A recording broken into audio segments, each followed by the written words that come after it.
going. Over the past several days, I have been reading, listening, and researching. I wanted to be sure that I had a good understanding of HF 291 and HF 213. I didn't want to overreact to changes proposed by our elected officials. I now know that I have every reason to be concerned. Changes of the magnitude that you are proposing need careful consideration and understanding of the ramifications to all parties involved. My first question is, what is the rush? Either you do not understand, have not done your research, or you do understand and are following a hidden agenda that comes from outside of our state. If the latter is the case, then you really do not care what happens to the middle class, the well-being of our public schools system and our state. I began my teaching career in a small rural school. Like many public employees, we enter our professions not to become wealthy, but to make a difference.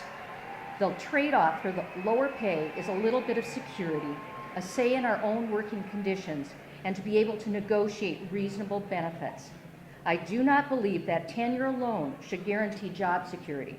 We have performance standards and procedures in place for those whose performance is not acceptable. Your proposal strips our voice down to a whisper, if even that. So my second question for you, who is pushing this bill through? And be honest, who has the most to gain? You say that this will empower local school boards and superintendents to manage effectively and have a balance between an employer and employee and be able to pay their employees a fair wage.